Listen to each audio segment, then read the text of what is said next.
जो लोग मिले बेजार मिले, ये जुर्म किया जो मैंने कहा, ये जुर्म किया जो मैंने कहा, मुझको मेरा अधिकार मिले, अधिकार मिले,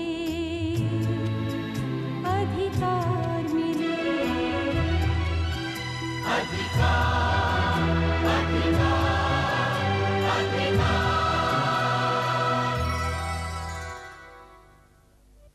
सर, आपकी साहबजादी की पर्सनैलिटी इतनी स्ट्रांग है, उन्हें किसी की मदद की जरूरत नहीं। मेरे अब्बू जी को मेरी वजह से जो तकलीफ पहुंची है, वो उस तकलीफ से कहीं ज्यादा है जो मुझे पहुंची है। नहीं कर सकते ना मुझसे, ना जिंदगी की असलियत से, और ना खालिद की मोहब्बत से। एक महीने से जिस रूटीन की आदत हो गई, वो टूटा तो समझ में नहीं आता शाम को क्या करूं। तुम्हारे ट्यूशन समाप्त हो गए? हाँ। चाहूं तो पूरे साल पढ़ सकती हूँ, अगले साल भी पढ़ सकती हूँ, उससे इनकार नहीं होगा, पर मुझे है।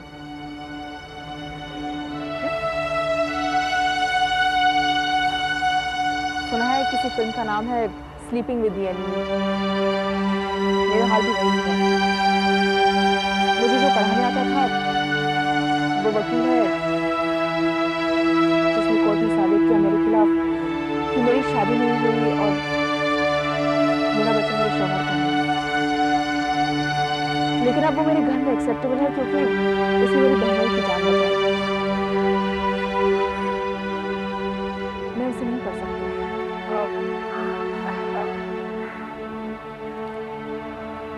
वो तुम्हें चाहने लगा है? अब से नहीं, तब से जब मेरी शादी नहीं हुई थी। मैं कॉलेज जाती थी, वो खड़ा खड़ा मेरा इंतजार करता था।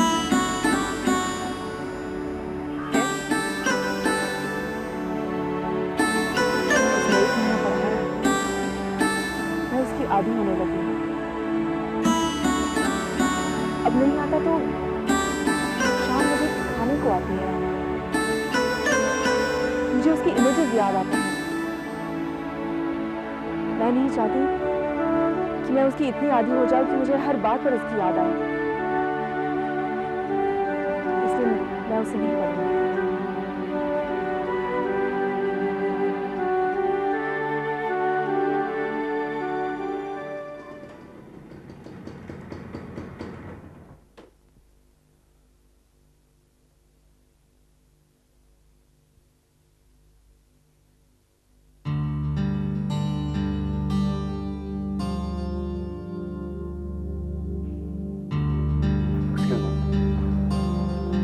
हेलो,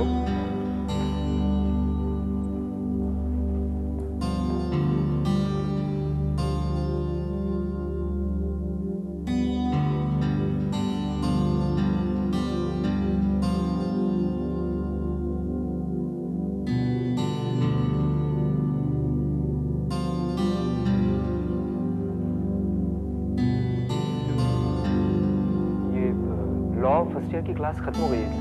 कौन सी? आप किस सेक्शन की बात कर रहे हैं? सेक्शन? यहाँ फर्स्ट ईयर में 3 सेक्शन है। अब सेक्शन का तो मुझे पता नहीं, लेकिन दरअसल मेरी वाइफ मिसेस मीरा रॉय यहाँ पढ़ती हैं। उन्होंने अभी अभी एडमिशन लिया है। ठीक है, मैं उन्हें ही पिकअप करने आया। ठीक है, आप वेट कीजिए, या तो अभी आ जाएगी या लास्ट पीरियड के बाद आएगी। अब से 30-40 मिनट बाद 40 मिनट्स?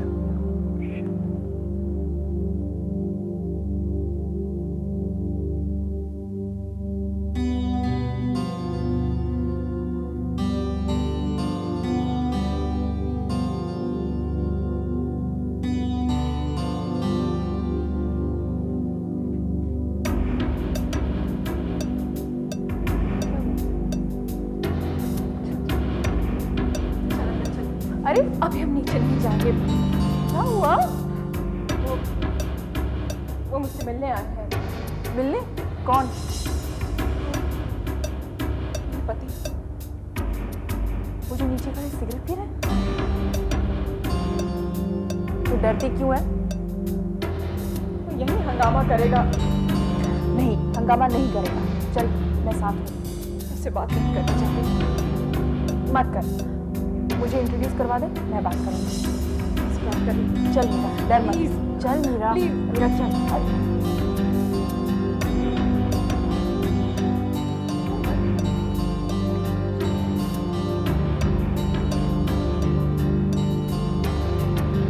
मीरा, एक्सक्यूज मी, मुझे इनसे कुछ जरूरी बातें करनी है। चलो मीरा, लेट्स गो। कुछ जरूरी बातें करनी है तुमसे। आप इनके हस्बैंड हैं? जी हाँ, आप जानती हैं मुझे? जी हाँ, सब कुछ जानती हूँ। इन्होंने मुझे सब कुछ बता दिया है। मैं इनकी दोस्त हूँ। देखिए, मैं इन्हें थोड़ी देर के लिए अपने साथ ले जाना चाहता हूँ। आज नहीं मेरे साथ जाना है। आप चाहे तो यही मेरे सामने बात कर सकते हैं। नहीं, मैं यहाँ तो बात नहीं कर सकता हूँ। तो कैंटीन में चलिए, वहाँ बात कर लीजिएगा। एक्सक्यूज मी, देखिए, मुझे इनसे जो बातें करनी है वो ना आपकी मौजूदगी में होंगी ना कैंटीन में, इसलिए प्लीज इन्हें जाने दीजिए मेरे साथ। ये नहीं जाएगी। मीरा, इन्हें बता दो।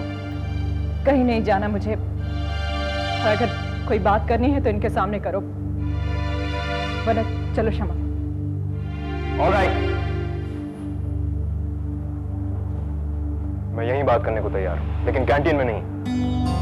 कैंटीन में दूसरे लड़के भी होंगे और मुझे इनसे जो बातें करनी है वो कुछ इस तरह की हैं कि हम पहले कॉलेज के ऑफिस में जा रहे हैं, उसके बाद मीरा मेरे यहाँ आएगी। अगर आप चाहे तो अपनी गाड़ी में हमें फॉलो कर सकते हैं।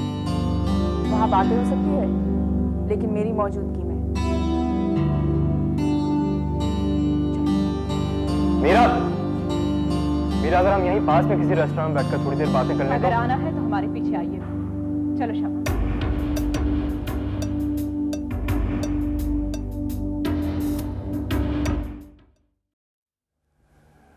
आओ, बैठो। आइए, बैठिए। Thank you. आप कुछ पियेंगे? थैंक्स। मैं सिर्फ इनसे कुछ बात करना चाहूंगा। कम से कम अब तो 2 मिनट के लिए हमें अकेला छोड़ दीजिए। जिस बात को आपने पब्लिक बनाया, उसे अकेले में क्यों करना चाहते हैं? जी? आप जब मुसलमान बने होंगे, मुसलमान बनकर शादी की होगी, तो अकेले तो नहीं होंगे।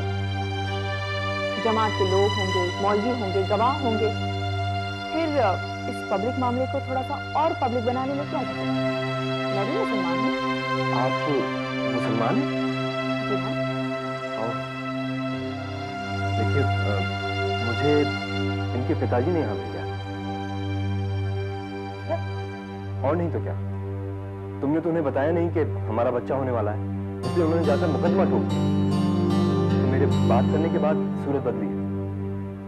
तुम्हारे इस होने वाले बच्चे को इस बदनामी से बचाने के लिए कि उसका बाप मुसलमान बन गया है, वो मुकदमा वापस लेने को तैयार हो गए। और अगर ये तैयार ना हो? तो मुझे अपना वकील तैयार करना पड़ेगा, और मेरे वकील को ये कहने की पूरी आजादी होगी कि ये जो बच्चा है ये पता नहीं किसका है, क्योंकि मैं तो बहुत पहले अपना धर्म बदल चुका था, अलग भी हो चुका था। अब ऐसी सूरत में अगर ये बच्चा पैदा होता है तो ये क्या कहलाएगा? इलिजिटिमेट? और इनसे एक बात और कहिएगा कि अगर ये बच्चा हो भी जाता है तो उसे मेरी प्रॉपर्टी से कुछ नहीं मिलेगा। कांग्रेचुलेशंस मीरा, तुमने ठीक किया। क्या क्या ठीक है?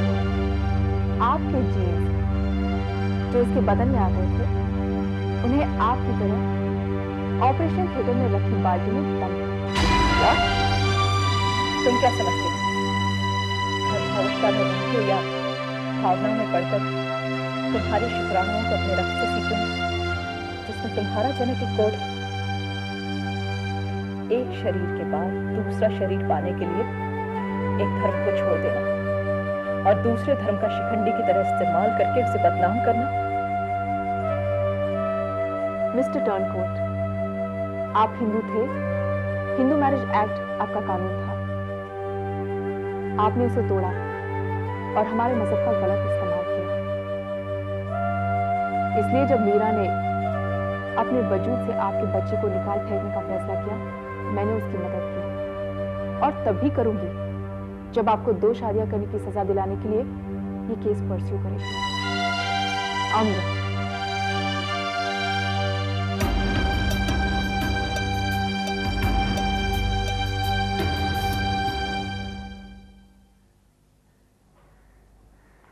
सरकार, आपके खत आए हैं।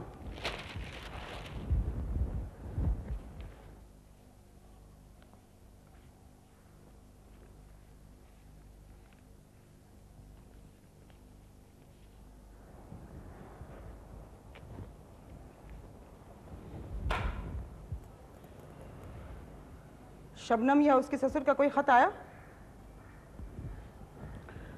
नहीं, आज भी कोई खत नहीं आया। आज भी नहीं?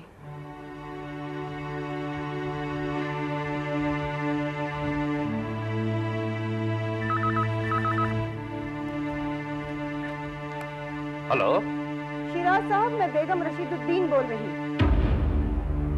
कैसी हैं आप बेगम साहिबा? कैसी हूँ? मेरी ना पूछिए, अपनी खैर मनाइए। मैं हिंदू बेटी की माँ नहीं हूँ, मुसलमान बेटी की माँ हूँ, जिसके लिए बेटे वाले नाक रगड़ते आते हैं और बेटा जिसकी बेटी को हाथ लगाने से पहले मेहर की रकम लिख कर देता है। आप तो हमारे दरवाजे पर रशीदुद्दीन साहब से वो मांगने आए थे जिसने आपका नसीब बदल दिया, और अब आप हमसे आंखें बदलने लगे। जिस तरह आपकी बेटी मेरे पास आते आते कभी नहीं आई, आप समझते हैं आप मेरी बेटी को भेजते भेजते कभी नहीं भेजेंगे? ये आप क्या फरमा रही हैं बेगम साहिबा? आपकी बेटी आपकी, लतीफ आपका, और मैं खुद आपका गुलाम बेगम साहिबा। अरे मेरी क्या वजह कि मैं शबनम बेटी को ना भेजूं? तो फिर क्या वजह है कि शादी के बाद शबनम ने आज तक फेरा नहीं लगाया? मैं खत लिखते लिखते हार गई और आप झूठे वादे करते करते नहीं थके। मुझे अपनी बेटी चाहिए लखनऊ में फौरन, और अगर दामाद साहब साथ नहीं आएंगे तो शबनम बेटी दोबारा हैदराबाद वापस नहीं जाएगी।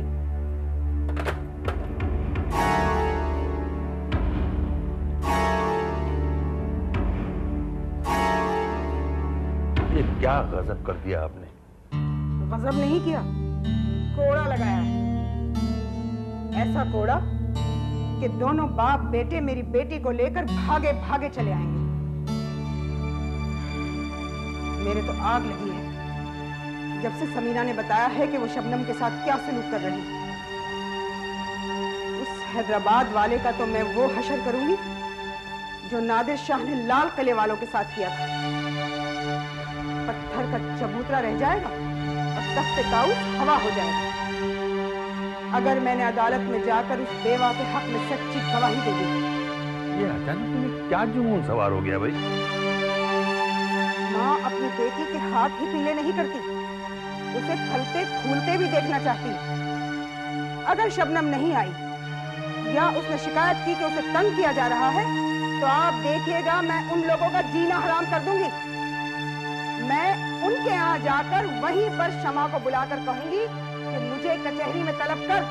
मैं सच कहूंगी और दिखा दूंगी कि मैं सच कहूंगी और सच के सिवा कुछ नहीं कहूंगी का असली मतलब क्या होता है और चींटी हाथी को कैसे गिराती है।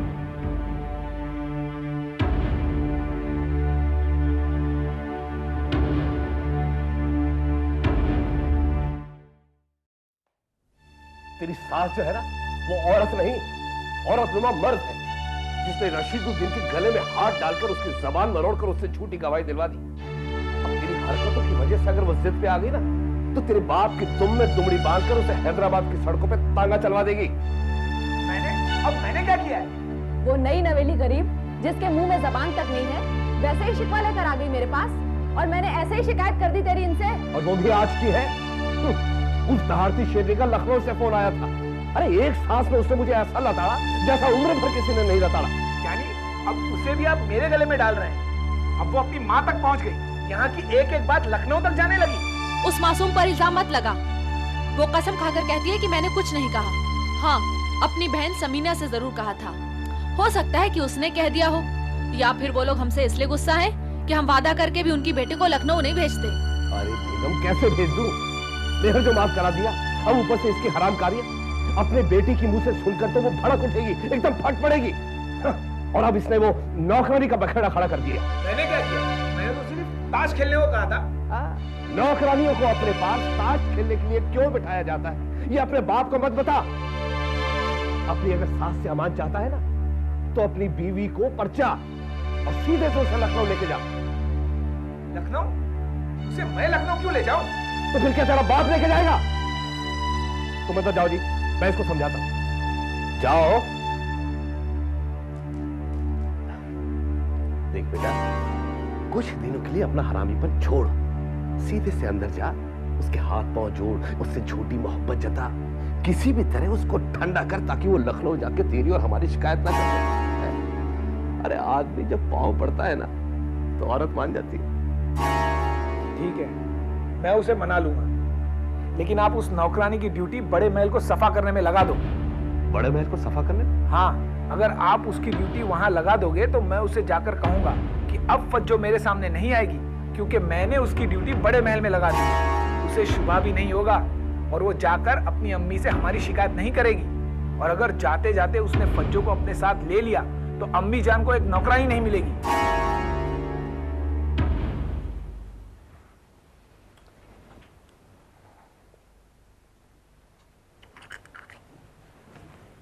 तुम लेट जाओ, बाम मैं लगा देता हूँ। तुमने नहीं बताया, अम्मी जान ने बताया कि तुम्हारे सिर में दर्द है। तुम सही हो और नाराज हो, एक सही काम मुझे भी कर लेने दो। तुम लेट जाओ, बाम मैं लगा देता हूँ। और मैं तुमसे माफी मांगता हूँ। किस बात की? हर बात की। अम्मी जान ने मुझे बहुत डांटा, कहा कि मैं तुम्हारे जज्बात का ख्याल नहीं रखता। तुम जो कहती हो मैं उसका उल्टा करता हूँ, नौकरानी के साथ ताश खेलने की बात करता हूँ। मुझे ऐसा नहीं करना चाहिए, मुझे तुमसे माफी मांगनी चाहिए। मुझसे बाम लगवा लो, मैं समझूंगा कि तुमने मुझे माफ किया। खुदाया, अपने मुंह से ऐसी बातें ना निकालिए, आप ही लगा दीजिए। ठीक है, तो लेट जाओ। लेकिन तुमने मुझे क्यों नहीं बताया कि तुम्हारे सर में दर्द है? मैंने गोली खा ली थी, सोचा था ठीक हो जाएगा, पर ठीक हुआ नहीं।